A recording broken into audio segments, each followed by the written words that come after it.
Our hearts beat to the city streets. We began to feel the fire. We rise like tall buildings as the chemicals, they take us higher.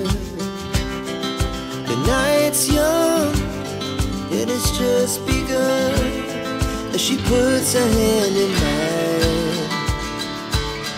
We wanna chase the night, wanna dance to the light, pull the stars from the sky, just two hearts running. শুভ সকাল বন্ধুরা, কেমন আছো তোমরা সবাই? আশা করছি তোমরা প্রত্যেকে ভালো আছো, সুস্থ আছো।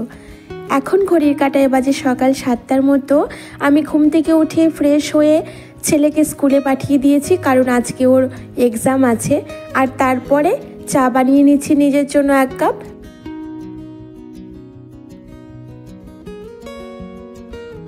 সকালবেলার দিকটা শুধু 1 কাপ চা আর আমি আর চারিদিকের পরিবেশ আমার তো ভীষণ ভালো লাগে। তো অনেক দিন পর আজকে এরকমভাবে লাল চা বানিয়ে নিলাম, আদা দিয়ে গোলমরিচ দিয়ে। ভাবলাম একটু বসে চা খাই, তাহলে এনার্জি পাবো। চা খেয়ে চলে এসেছি ওপরের ঘরে, আর ওপরের ঘরে বিছানাগুলোকে তুলে এইবারে ছাদে এসেছি জামা কাপড়গুলো মেলে দিতে। গতকালের জামা কাপড়গুলো না রয়ে গেছিলো, পুরোপুরি শুকোয়নি, হালকা ভিজেছিল, যেহেতু একটু মেঘলা ওয়েদার ছিল। তো আজকে ভাবলাম রোদ্দুরে দিয়ে দিই, তাহলে শুকিয়ে যাবে। আর যেহেতু আমি তুলে জামা কাপড়গুলো সিঁড়ির ঘরে রেখে দিয়েছিলাম, তাই আর নিচে নিয়ে গেলাম না, ব্যালকনিতে ছাদেই দিয়ে দিলাম। আর এইবারে ফুল তুলে নেব। বেশ অনেক কটা না জবা ফুল ফুটেছে। এই গাছের এই ছোট্ট পুচকে লাল জবাটা, এটা আমার ভীষণ ভালো লাগে। কিন্তু এত মিলিবাগের আক্রমণ হয়েছে গাছগুলোতে যে ফুল ফুটতেই দিচ্ছে না, কুড়িগুলো কেটেই দিচ্ছে পোকাগুলো।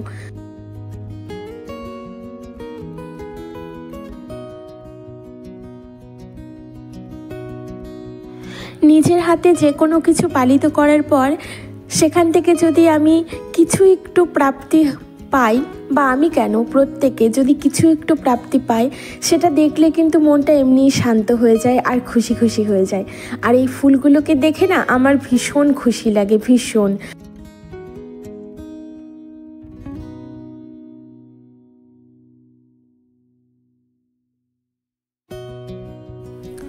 ফুল নিয়ে চলে এসেছি নিচের ঘরে, আর কিচেনে এসেই সোজা আমি সবজিগুলোকে সব কুটে নিয়েছি। এবারে করব রান্না। রান্নার মধ্যে আজকে যেহেতু নিরামিষের দিন, তো ভাবছি কি রান্না করব। তো করলা এনেছে জানো, তো করলা আলু ভাবলাম ভাজা করি। আর করলা আলু ঝুড়ি ঝুড়ি করে কেটে শুকনো লঙ্কা আর একটু কালো জিরে ফোড়ন দিয়ে ভাজা করে খেয়ে দেখবে, ভীষণ ভালো লাগে খেতে। আমার তো ভীষণ ভালো লাগে, ভীষণ ভালো লাগে। আর এখনকার যা ওয়েদার, এখন কিন্তু করলা, তিতো জাতীয় কিছু, সজনে ফুল, এই টাইপের জিনিস খাওয়া কিন্তু ভীষণ ভালো। শরীরের জন্য তো অবশ্যই ভালো, আর পেটের জন্য ভালো। তারপরে আমি ভাতটাকে বসিয়ে দিলাম, ভাবলাম ভাতটাও হয়ে যাক। ঠান্ডা খুব একটা হবে না, যেহেতু অনেকটাই ঠান্ডা কমে গেছে। আর ছেলেটাও আমার তাড়াতাড়ি চলে আসবে স্কুল থেকে, এসে তো ওর খিদে পেয়ে যাবে, স্নান করে খেয়ে নেবে। তো সেই জন্য ভাতটাকেও বসিয়ে দিলাম। তো এবারে চাল নিয়ে নিলাম, চালটাকে ধুয়ে চালটাকে ছেড়ে দেব, আর তারপর আমি ব্রেকফাস্ট করব। আমার কিন্তু তখন অনেক খিদে পেয়েছিল, তবু ভাবছি একটু পরে খাই, আগে ভাতটাকে চাপিয়ে দিই, তারপরেই খাই।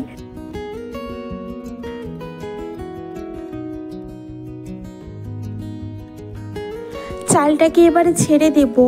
আর আমি ভাতের চালটা না, হাঁড়িতে জলটা গরম হলেই চালটা ছেড়ে দিই, তাহলে ভাতটা বেশ ঝরঝরে হয়। আর আমার ঝরঝরা ভাত খেতে বেশি ভালো লাগে, নরম ভাত একদম খেতে পারি না। আর যেহেতু নতুন চাল, যদি চাল গরম না হতে ছেড়ে দিই, তাহলে আরও কিন্তু ভাতটা বাজে হয়ে যায়। তো সেই জন্য জল গরম হওয়ার পরই আমি চালটা দিই। তোমরাও করে দেখবে, তোমরা যারা ঝরঝরা ভাত খেতে ভালোবাসো, তাহলে কিন্তু ভাতটা বেশ সুন্দর ঝরঝরা হবে। আর এইদিকে আলু করলাটাকে আবার একটু নাড়িয়ে দিলাম। আর এবার চাল ধোয়া জলটাকে গাছে দিয়ে দেব। এই ঘরের এই মানি প্ল্যান্টটাতে অল্প দিই, মাঝে মাঝে দিই, খুব একটা জলের দরকার হয় না। আর বাইরে একটা টগর ফুলের গাছ লাগিয়েছি, ওই গাছটাতেও দিয়ে দিলাম।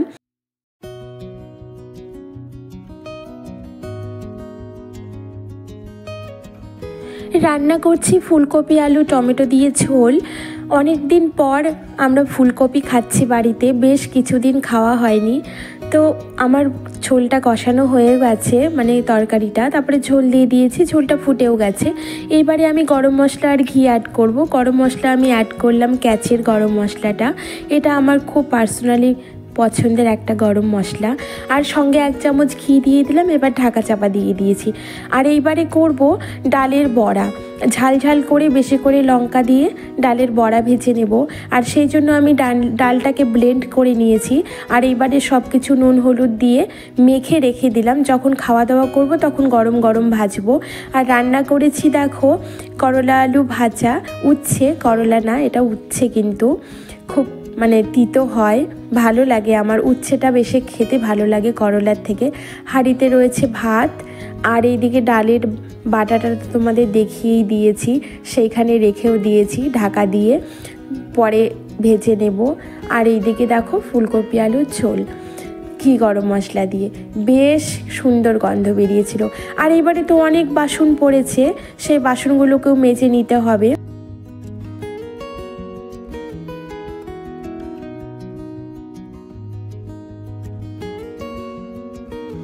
কফি রাখার ডাব্বাটাকেও আমি ভিজিয়ে দিয়েছি সার্ফ আর গরম জল দিয়ে। কফি একটুখানি রয়ে গেছিলো, আর সেটা থিতিয়ে পড়েছে, কিছুতেই উঠছিল না। আর এই দেখো বাসনগুলো মাজা হয়ে গেছে। এবারে বাসনগুলো একে একে গামলাটার মধ্যে উপর দিয়ে দেবো, তাহলে জলটা ঝরে যাবে। আর 2টো ডাব্বা ভিজিয়েছিলাম, তার মধ্যে একটা ডাব্বাতে গুঁড়ো দুধ ছিল, আর সেটা তো পরিষ্কার হয়ে গেল খুব সুন্দর করে ধুয়ে নিয়ে। এবারে আমি জানালার মধ্যে উপর দিয়ে দিলাম। আর এইবারে খিদে পেয়েছিল, তো আমার যখন খিদে পায় তখন 1-2টো করে কিন্তু খেজুর খাই, তাহলে এনার্জি পাই। খেজুর খেয়ে জল খেয়ে নিলে তাহলে আবার অনেকক্ষণ পেটটা ভরা ভরা ফিল হয়। তো খেজুর খেতে গেছে, দেখছি শেষ হয়ে গেছে, তো ভাবলাম চলো ডাব্বাতে ঢেলে নিই। তো ছোটো ওই কাচের ডাব্বাটার মধ্যে রেখে দিই, তাহলে না খেজুরটা খুব ভালো থাকে। কাচের জিনিসে কিন্তু যে কোনো খাবার দাবার রাখা ভীষণ ভালো, কাচ কিন্তু পুরো একদম জীবাণুমুক্ত হয়। তো ভরা হয়ে গেল, আর বাকি প্যাকেটটাকেও তুলে রাখলাম, আর ডাব্বাটাকেও রেখে দিলাম জায়গা মতো। তো এইবারে না হাতে অনেকটা সময় রয়েছে আমার, তো ভাবছি যে রান্নাঘরটাকে একটু ক্লিন করে নিই। যদিও আমি রান্নাবাড়ির পরে আধা ঘন্টা সময় দিই কিচেনের পেছনে, পুরো সম্পূর্ণ মুছে টুছে নিই, তাহলে না আমাকে খুব তাড়াতাড়ি কিচেন ডিপ ক্লিন করতে হয় না, সব সময়ের জন্য ঝকঝকে তকতকে থাকে। তো ভাবলাম আজকে একটু বেশ ভালো করেই পরিষ্কার করে নিই। নিরামিষ রান্না বান্না করেছি, খুব তাড়াতাড়ি রান্না হয়ে গেছে। এখন ঘড়ির কাঁটায় কটা হবে বলো তো, ওই ধরে নাও 11টার মতো হবে, তো অনেকটা সময় রয়েছে। তো ভাবলাম আমি পরিষ্কার করেই ফেলি কিচেনটা। তো লেগেও পড়েছি, দেখো পুরো ক্যাবিনেটগুলো সুন্দর করে ম্যাজিক লিকুইড দিয়ে আমি ক্লিন করে নিলাম। এবারে কৌটোগুলোকে একে একে ভালো করে মুছবো, মুছে রেখে দেবো। এটা কিন্তু বেশি সময় লাগে না, আধা ঘন্টার মধ্যে কিন্তু পুরো কিচেনটা সুন্দরভাবে এইভাবে গুছিয়ে নেওয়া যায়। আর আমি কিন্তু এটা মাঝে মাঝেই করে থাকি।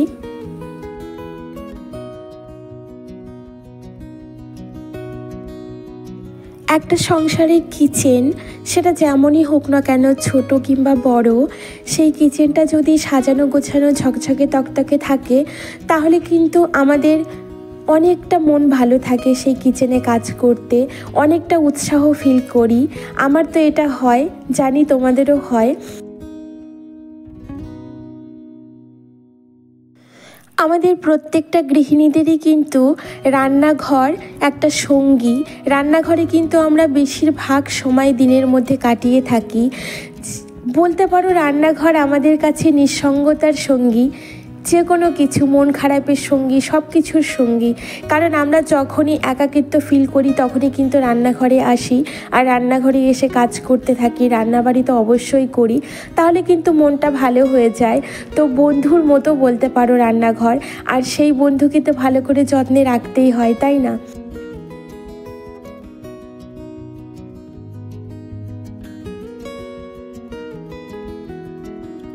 আমার মনে হয় কি জানো, প্রত্যেকটা মেধাবী মানুষ জীবনে সফলতা পেয়েছে কি না আমি ঠিক জানি না, হয়তো পাইনি, কিন্তু প্রতিটা পরিশ্রমী ব্যক্তি কিন্তু কখনো জীবনে বিফলে যায়নি। তারা সফলতা পেয়েইছে, যে কোনো প্রকারেই পেয়েছে। এইরকম উদাহরণ কিন্তু আমাদের সমাজে, আমাদের চারপাশে আমরা হামেশাই দেখতে পাই। নক্ষত্রের মতো জ্বলজ্বল করে তাদের উদাহরণগুলো, আর আমরা তাদেরকে দেখে তো অবশ্যই অনেক মোটিভেট হই, ভালোও লাগে। আর কথাটা যে এতটা বাস্তব সত্য সেটা কিন্তু পরিপূর্ণভাবে ইমাজিন করতে পারি আমরা। আমি তো সবসময়ের জন্য এটা করি। আর যখনই আমার ক্লান্তি বোধ হয়, যখনই আমি একটু আলসেমি ফিল করি, তখন কিন্তু তৎক্ষণাৎ সেই সমস্ত কথা ভাবতে থাকি, না আমাকে হাঁটতে হবে, আমাকে দৌড়তে হবে, আমাকে আমার গন্তব্যে পৌঁছতেই হবে। এই কথাটা আমার মনে হয় প্রত্যেকটা মানুষের মনে করে চলা উচিত। আমার এই অয়েল কন্টেনারগুলোকে আমি প্রত্যেক দিন রান্নার পরেই কিন্তু ক্লিন করে থাকি। আমার ভালো লাগে, কারণ তেল যতই আমরা বলি যে তেল চুইয়ে পড়বে না, সমস্ত ডাব্বায় কিন্তু সামান্য কিছু হলেও তেল চুইয়ে পড়ে। আর সেইগুলো যদি প্রত্যেক দিন আমরা রান্নার পর মুছে নিই, তাহলে কিন্তু তেল চিটচিটে একটা জঘন্য বিচ্ছিরি ব্যাপার একদমই হয় না, সব সময়ের জন্য পরিষ্কার থাকে। আমি তেলের ডাব্বা সব সময়ের জন্য পরিষ্কার করি, প্রত্যেক দিনের জন্য। তো আমার গোছানো হয়ে গেল এদিকে। তো পুরো কিচেন তো ঝকঝকে তকতকে। এবারে ফ্রিজটাকেও ভালো করে পুছে নেব ম্যাজিক লিকুইডটা দিয়ে, কারণ ফ্রিজেও কিন্তু আমাদের বারবার খোলামেলা করতে করতে কিন্তু একটা কেমন স্পট টাইপের হয়ে যায়, একটু নোংরাও হয়ে যায়। এবারে ফ্রিজের নিচের পোর্শনটাকেও মুছে নেব ভালো করে, কারণ নিচের দিকটাও কিন্তু অনেকটা ধুলোবালি থাকে। আর আমার ওয়াটার বোতল রাখার যে র্যাকটা রয়েছে সেটাকেও ভালো করে পরিষ্কার করে নিয়েছি, হাত পা ধুয়ে নিয়েছি। আর এইবারে ডোরবেল বেজে উঠলো, এসে দেখছি কেউ নেই, ছেলে আমার লুকিয়ে রয়েছে আমাকে ভয় পাইয়ে দেবে বলে, মাঝে মাঝে এটা করে। ও পরীক্ষা দিয়ে চলে আসলো বাড়িতে। শুভ সন্ধ্যা সবাইকে। সন্ধেবেলা সন্ধে দেওয়া হয়ে গেছে, গোপাল সোনাকেও আমি সেবা দিয়েছি। আর এইবারে দেখো, তোমাদের সাথে আমি একটা বাস্তুক্রিয়া শেয়ার করব, যেটা কিন্তু ভীষণ এফেক্টিভ আমাদের বাড়ি থেকে নেগেটিভ এনার্জি দূর করার জন্য, বা মন থেকেও।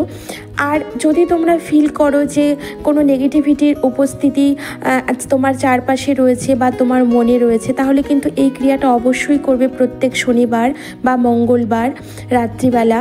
তো এখানে আমি 5টা তেজপাতা নিয়েছি, নিখুঁত তেজপাতা, 5টা লবঙ্গ, 5টা গোলমরিচ, আর সঙ্গে দেখো ডালা কর্পূর। এই কর্পূর কিন্তু তুমি দশকর্মা ভাণ্ডারে পেয়ে যাবে। মোম দেওয়া কর্পূর কিন্তু একদম হবে না, ভালো মানের কর্পূর নিতে হবে। আর সঙ্গে সামান্য 1 মুঠো সর্ষে, সেটা তুমি কালো সর্ষেও নিতে পারো, সাদাটা ছিল আমি সাদাটাই দিয়ে ভালো করে মিশিয়ে নিয়ে এটাকে কিন্তু জ্বালিয়ে দিতে হবে।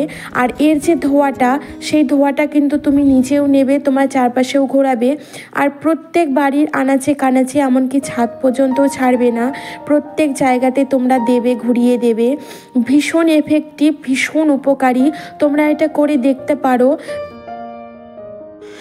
এই ক্রিয়াটি আমাকে একজন নামি দামি বড় মাপের মানুষই বলেছে, আর এটা করে আমি ভীষণ উপকৃত, তাই তোমাদের সাথে আজ শেয়ার করলাম, তোমরাও করে দেখতে পারো। তো চলো বন্ধুরা, আজ আসি, কাল আবার একটা নতুন ভিডিও নিয়ে চলে আসবো।